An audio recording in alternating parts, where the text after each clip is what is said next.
Squidward suicide. A lost episode creepypasta reading. I just want to start off by saying if you want an answer at the end, prepare to be disappointed. There just isn't one. I was an intern at Nickelodeon Studios for a year in 2005. For my degree in animation, it wasn't paid, of course. Most internships aren't, but it did have some peak perks beyond education. To adults, it might not seem like a big one, but most kids at the time would go crazy over it. Now, since I worked directly with the editors and animators, I got to view the new episodes days before they aired. I get right to it without giving too many unnecessary details. They have very recently made the SpongeBob movie. The entire staff was somewhat sapped of creativity, so it took them longer to start the season. But the delayed lasted longer for more upsetting reasons. There was a problem with the series season 4 premiere that set everyone and everything back for several months. Me and two other interns in the editing room, along with the lead animators and sound editors for the final cut, we received a copy that was supposed to be Fear of a Krabby Patty and got around the screen to watch. Now, given that it isn't final yet, animators often put up a mock title card, some of it an inside joke for us, with phony, oftentimes lewd titles such as How Sex Doesn't Work, instead of Rockabye, Belva, by Belvelvi, when SpongeBob and Patrick adopt a sea scallop. Nothing particularly funny, but work-related chuckles. So, when we saw the title card Squidward's Suicide, we didn't think it more than a morbid joke. One of the interns did a small top throat laugh at it. The happy-go-lucky music plays as is normal. The story begins with Squidward practicing his clarinet, hitting a few sour notes like normal. We hear SpongeBob laughing outside and Squidward stops, yelling at him to keep it down as he has a concert that night and he needs to practice. Jonathan says okay and he goes to see Sandy with Patrick. The bubble splash screen comes out and we see the ending of Squidward's concert. This is when things begin to seem off. While playing, a few frames repeat themselves, but the sound doesn't. At this point, sound is synced up with animation, so yes, that's not common. But when he stops playing, the sound finishes as if the skip never happened. There was a slight murmuring in the crowd before they begin to boo him. Not normal cartoon booing, that is common in the show, but you can very clearly hear malice in it. Squidward's in full frame and looks visibly afraid. The shot goes to the crowd with SpongeBob in center frame, and he too is booing, very much unlike him. That isn't the oddest thing for you. What is odd is everyone had hyper-realistic eyes. Very detailed, clearly not shots of real people's eyes, but something a bit more real than CGI. The pupils were red. Some of us look at each other, obviously confused, but since we weren't the writers, we didn't question its appeal to children yet. The shot goes to Squidward sitting on the edge of his bed, looking very forlorn. The view out of his porthole window is of the night sky, so it isn't very long after the concert. The outstanding part is that this point, there's no sound. Literally no sound. Not even the feedback from the speakers in the room. It's as if the speakers are turned off. Showed them working perfectly. He just sat there, blinking, in his silence for about 30 seconds. Then he started to sob softly. He put his tentacles over his eyes and cried quietly for a full minute more. All the while, a sound in the background very slowly growing from nothing to barely audible. It sounded like a slight breeze through a forest. The screen slowly begins to zoom in on his face. By slow, I mean it's only noticeable if you look at shots 10 seconds apart, side by side. His sobbing gets louder, more full of hurt and anger. The screen then twitches a bit, as if it twists in on itself for a split second, then back to normal. The wind through the trees sound gets slowly louder and more disturbed, as if a storm is brewing somewhere. The eerie part is this sound. It's Squidward sobbing sounding real, as if the sound wasn't coming from the speakers.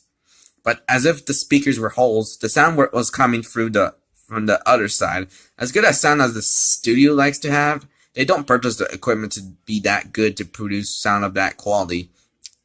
Below the sound of the wind and sobbing, very faint, something sounded like laughing. It came at odd intervals. It never lasted for more than a second. So he had a hard time penning it. We watched the show twice, so pardon me if feigns sound too specific, but I have time to think about them. After 30 seconds of this, the screen blurred and twitched violently, and something flashed over the screen, as if a single frame was replaced. The lead animation editor paused and rewound frame by frame. What we saw was horrible. It was a still photo of a dead child. He couldn't have been more than 6. The face was mangled, bloodied, one eye dangling over his upturned face. Popped. He was naked down to his underwear, his stomach crudely cut open and his entrails laying beside him. He was laying on some pavement that was properly a road. The most unsettling part was that there was a shadow of the photographer. There was no crime tape, no evidence tags or markers, and the angle was completely off for a shot designed to be evidence. It would seem the photographer was the person responsible for the child's death. We were, of course, mortified, but pressed on, hoping that it was just a sick joke. The screen flipped back to Squidward, still sobbing, louder than before, and half body and frame. There was now what appeared to be blood running down from his from his eyes. The blood was also done in a hyper-realistic style. Looking as if you touch it. Hang on. Looking as if you touch it, you get blood on your fingers. The wind sounded now as if it were that of a gale blowing through the forest. There were even snapping sounds of branches. The laughing, a deep baritone, laughing at longer intervals and coming more frequently. After about 20 seconds, the screen again twisted and showed a single frame photo. The editor was reluctant to go back. We were all aware, but he knew he had to. This time, the photo was that of what appeared to be a little girl, no longer the first child. She was laying on her stomach, her barrettes in the pool of blood next to her. Her left eye was to pop out and popped naked except for the underpants. Her entrails were piled on top of her above, under a crude cut along her back. Again, the body was on the street, and the photographer's shadow was visible. Very similar in size and shape to the first. I had to choke back vomit, and one intern, the only female in the room, ran out. The show resumed. About 5 seconds after this second photo played, Squidward went silent, as did all sound, like it was when this scene started. He put his tentacles down, and his eyes were now done in hyperrealism, like the others that were in the beginning of this episode. They were bleeding, bloodshot, pulsating. He just stared at the screen, as if watching the viewer. After about 10 seconds, he started sobbing, this time not covering his eyes. The tone was piercing and loud, and most fearing of all is his sobbing was mixed with screams. Tears and blood were dripping down his face at a heavy rate. The wind sound came back, and so did the deep voice laughing. And this time, the still photo lasted for a good 5 frames. The animator was able to stop it on the 4th and back up. This time, the photo was of a boy, about the same age, but this time, the scene was different. The entrails were just being pulled out from his stomach wound by a large hand. The right eye popped and dangling, blood trickling down it. The animator proceeded. It was hard to believe, but the next one was different, but we couldn't tell what. He went on to the next, same thing. He went back to the first and played them quicker, and I lost it. I vomited on the floor, the animated and sound editors gasping at the screen. The 5 frames were not as if they were 5 different photos. They were played out as if they were frames from a video. We saw the hand slowly lift out the guts. We saw the kid's eyes focus on it. We even saw 2 frames of the kid begin to blink. The lead sound editor told us to stop. He had to call in the creator to see this. Mr. Hillenberg arrived in about 15 minutes. He was confused as to why he was called down there. So the editor just continued the episode. Once a few frames were shown, all screaming, all sound again, stopped. Squidward was just staring at the viewer. The fourth frame of the face for about 3 seconds. The shot quickly panned out and that deep voice said, "Do it." And we see Squidward's hands, a hot shotgun. He immediately put the gun in his mouth and pulled the trigger. Missing blood and brain matter splatters the wall behind him and his bed, and he flies back with a force. The last 5 seconds of this episode showed his body on the bed, on the side, one eye dangling on what's left of his head, above the floor, staring blankly at it. Then the episode ends. Mr. Hillenberger is obviously angry at this. He demanded to know what the heck was going on. Most people left the room at this point, so it was just a handful of us to watch it again. Viewing the episode twice only served to imprint the entirety of it in my mind and caused me horrible nightmares. I'm sorry I stayed.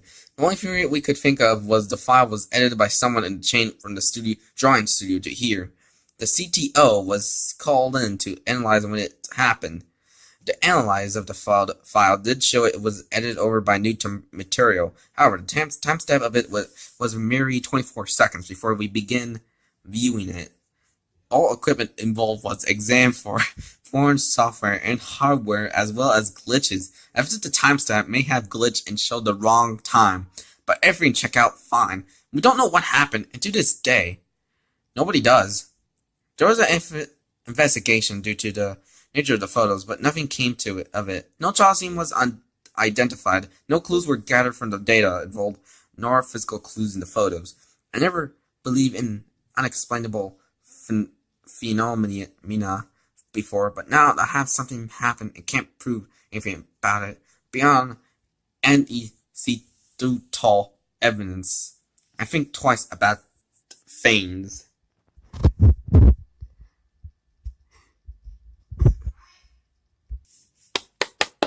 So that was Squidward's suicide.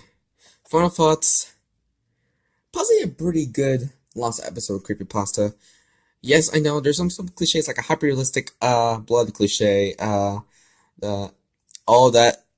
something odd about that on that frame, and the whole some cryptic images. Like, yeah, I just kind of felt like did okay with the cliches, but yeah, it's a pretty good creepypasta. Besides some flaws, but the creepiness is is at a very good level of something Curse of Child's Play and Conjuring levels of creepiness.